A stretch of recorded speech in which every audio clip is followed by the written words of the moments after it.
Since 1902, this man has been a subscriber to the Audrain Museum Network. Thank you. Join him now. Subscribe. Subscribe. Good. 1902.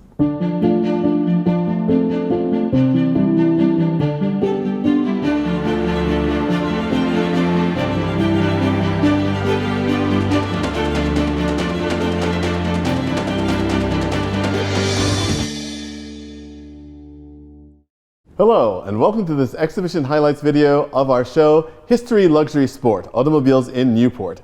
And I am joined by our friend Jay Leno. Hello. And it's most appropriate that this exhibition, Automobiles in Newport, should feature the car that we're standing in front of or on the side of.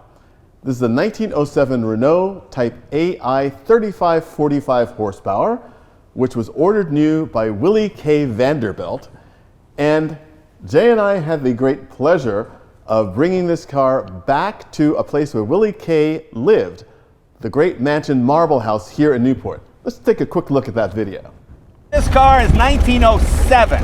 Now, it might look primitive to you, but this is a very advanced racing car.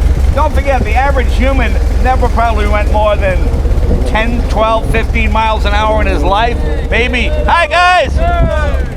Jay, that was an amazing thing to actually have you piloting this car down Bellevue Avenue once again. It really was exciting. That's what's fun about our hobby. It's only about 125 years old, so you can go all the way back to the beginning, and there's enough connections you can enjoy it. You know, if we were doing Egyptology, we'll be in the sand and be 6,000 years. How old is this? But it's fairly compressed. And being in Newport, you get a slice of all the different eras. This is really the precursor to the modern automobile. It has the Panhard system, engine in the front, transmission, rear drive. And it's very fast. You know, cars have always been fast. They just couldn't stop or go around corners, which is kind of the problem with this. But you could drive this at 60 miles an hour. A challenge, that's correct. It's just an exciting car to drive because it gives you the thrills of a modern automobile without that pesky braking and handling stuff. Yeah. But I mean, it really is an exciting automobile because, you know, you drive the early 1901 pop, pop, bang. Oh, look, we're going 6 miles an hour. You know, this, you can go 65, 70 miles an hour. And it was remarkable because this is 1907. Right. And, you know, you think back to the 1886 Benz Patent Motorwagen, which we also had the thrill of driving in an episode of Mansions and Motor Cars at Hammersmith Farm. You can watch that here. It was absolutely amazing. I remember the very first time you drove this car before the shoot, and we were going up a hill, and you thought, oh, I wonder if I've got enough, and you just put your foot down, and the car just went. It's a torque monster. Yeah. And I also love the story of these cars, the fact that Willie K. was in France, and he saw the 1906 French Grand Prix and watched the great Renaults triumph in that race, and he said, I want one of those cars. And so he arranged an order of 14 of the cars for himself and his close friends and had them all shipped to America, and they had fun with these cars. Well, the funny thing is, in America we think of Renault or Renault, as we used to say, but that's just the American pronunciation, as being small cars. That was a case of socialism just ruining the automobile because they always say Germany was the birthplace, France was the nursery. France is where all the ideas came out. Overhead valves, all the things we have now really started in France. The metallurgy didn't exist to make it reasonably available to the average person. Only someone like Willie K. could get an advanced automobile like this. And it really was advanced for its time. It is incredibly fast. And the other thing, to think about the relative value of money. These were cars that would today cost the equivalent of about $200,000 or $300,000 in today's money. And these were cars that they would use for a season or two and then park. Right. And the fact that, just to take a step back actually, talking about the way we enjoy these cars today, one of the things that is so incredibly amazing to me, and I think really speaks to your auto enthusiasm, is the fact that we can use these vehicles in the way that their makers intended 100 years later. Yeah. Are we going to be able to do that with our cell phones? Probably not. No, I see what you're saying. But you know, interesting, technology is moving so quickly. A car like this, the fact that it's still around is because it would have been discarded because, oh, we can get that much power with an engine half the size. Get rid of that thing. It was just junk. I mean, they were just old cars. You could buy Duesenbergs for a few $100s. You could buy Model Ts for $5 because technology was moving so quickly. You didn't want last year. It's like walking around with a Palm Pilot now, you know. Nobody uses a Palm Pilot anymore. Try and find one. They don't exist, you know. And we are very, very fortunate. Of those original built, only 4 of these still exist. This is acknowledged to be one of the most original of those cars. We've got a great photograph of Willie Kay sitting in this car, which we can tell from the filler cap on the fuel, the gas tank, you say the fuel cell, the gas tank, right, which is slightly larger than the other ones built. And again, it also speaks to the hand-built nature of these cars. There are no two that are like, they're similar cars. They're cars of the same specification, but they're not identical cars. They were not built on an assembly line. Yeah, and these people that piloted these were just, courageous. And these were dangerous automobiles. No brakes. They would just flip over. Oh my God. I mean, you know, motor racing, people got killed, not every race, but pretty close to it. Because even F1 back in the 60s, you know, Phil Hill's era, every week or two, another guy died, you know? Yeah. I mean, safety was not, there was no seatbelt because you wanted to be thrown clear. And when you also think about the fact that it would sort of double the chance of disaster because you had a riding mechanic as well, and the driver at least had the steering wheel to hold on to before he was thrown from the car. The riding mechanic was usually gone after the first flip. Right. Yeah, it's pretty amazing. And it's funny because you look, you don't adjust the seat, you don't adjust the steering wheel. It just one size fits all. That's the way they build cars. Just one size fits all. That's it. You know? And it's also worth saying, before we look at the other cars that we're going to look at now in the exhibition, about the relationship between road cars and race cars, because this is a slightly miniaturized version of the 1906 French Grand Prix winning Renault. But we're going to look at 2 cars next that are road cars, but one that was actually raced in configuration, another which was the basis of a very successful race car in its time. So let's take a look at 2 really interesting historic cars. Let's do it.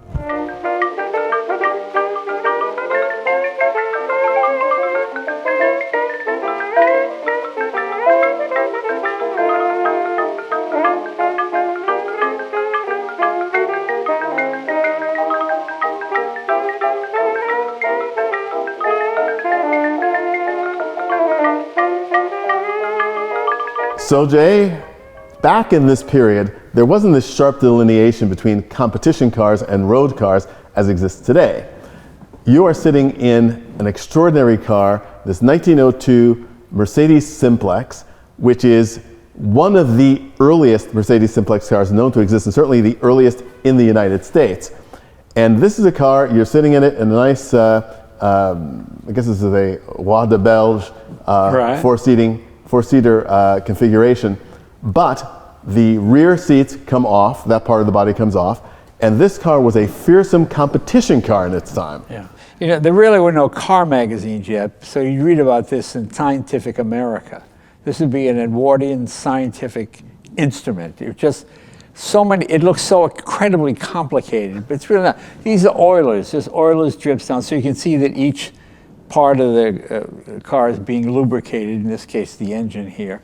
And you have a hand pump and you have ignition and throttle and choke. Believe me, 15 miles an hour in this would seem frighteningly fast. And this is the car which is capable of at least 45 miles per hour, if not slightly more. Yeah. And it's also one of those things that I mentioned the body, but if you wanted to make the car go faster, you'd also take the fenders off. Right. Also in this exhibition is a wonderful 1902 Moors. And that car features canvas fenders, which is another great solution of the time, canvas or leather, because also the road surfaces of the time were mostly loose gravel, so that they would throw up the loose gravel all the time, and it would frankly ruin a metal fender. Well, it's interesting you mention that because the word dashboard, you would know more about this maybe than I do, but dash was another word for horse feces. Now, why would I know more about horse feces than other people? I rest my case. But the idea was you would have a dashboard to keep, when the horse's hoof kicked up, you know, road apples at you, it would hit that and it would protect you.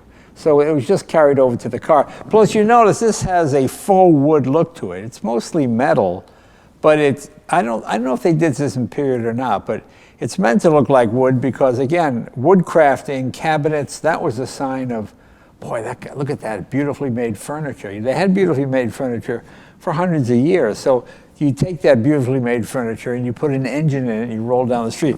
That's why these fenders are actually metal, but they're made to look period, although there is wood here and in the body. So it's just interesting to watch what people are using. They like what they know. I know wood cabinets. I'd like a wood cabinet body. You know. And it's also a great thing. You mentioned the scientific nature of this. And what I also love about this period, you can see this also in bicycles of the period, in the early motorcycles, that blending of ages, where you still have the wood work for the body coming from the carriage trade, but the metal coming in and the forging, and so you see that mechanical aspect and the industrial aspect sort of coming to the fore for the first time. It's really neat to see. And to me, the social aspect of cars in this period is fascinating, you know.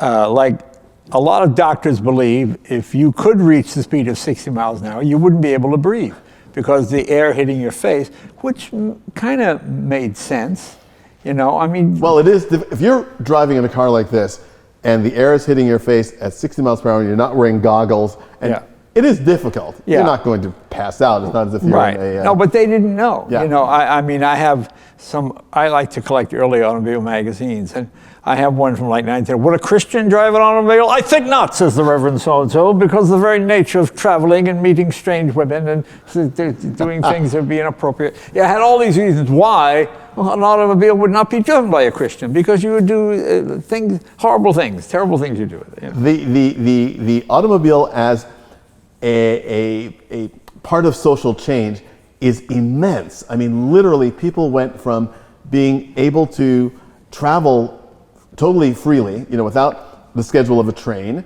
The fact that there are people that would be born and die in the same village, or go maybe 10 or 12 or 100 miles away at most, can now travel across a continent. Right. A lot of times you see old cars like this, and there'll be a seat here or a sitting seat here. That was known as a chaperone seat.